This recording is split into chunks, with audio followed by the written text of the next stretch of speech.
Praise the Lord. கர்த்தருடைய பரிசுத்த நாமத்துக்கு மகிமை உண்டாவதாக. இந்த வெள்ளிக்கிழமை காலையிலே உங்களை சந்திப்பதில் மிகுந்த சந்தோஷம். இந்த நாளுடைய ஆசீர்வாதத்துக்காக ஒரு வேத பகுதி வாசிப்போம். அது சங்கீதம் 149 2ஆம் வசனம். இஸ்ரவேல் தன்னை உண்டாக்கினவரில் மகிழவும், சீயோன் குமாரர் தங்கள் ராஜாவில் களிகூறவும் கடவர்கள். அல்லேலூயா. கவனிங்க, இந்த சங்கீதக்காரன் சொல்லும் பொழுது சொல்றாரு, இஸ்ரவேல் தன்னை உண்டாக்கினவரில் மகிழவும். நம்மளை படைத்த ஒரே ஒரு தெய்வம் இருக்கிறார். அவருக்கு எம்பெருமானாக இயேசு என்று பெயர், ஈசன் இயேசு என்று பெயர், பரம்பொருள் என்று பெயர், பரஞ்சோதி என்று பெயர். அவருக்கு தான் இந்த பெயர். அவரை பற்றி தான் சங்கீதக்காரன் சொல்கிறான், இஸ்ரவேல் தன்னை உண்டாக்கினவரில் மகிழவும்.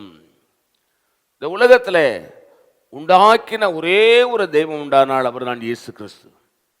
இரண்டாவது, சீயோன் குமாரர் தங்கள் ராஜாவில் களிகூறவும் கடவர்கள்.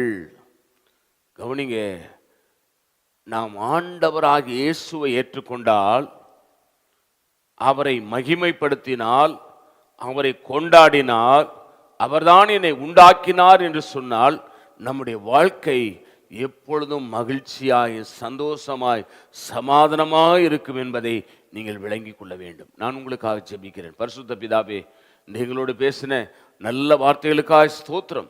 இந்த வார்த்தையின்படி எங்களை ஆசீர்வதியும். இயேசுவின் நாமத்தில் வேண்டிக் கொள்கிறோம் பிதாவே, ஆமேன். God bless you. கர்த்தர் உங்களை ஆசீர்வதிப்பாராக.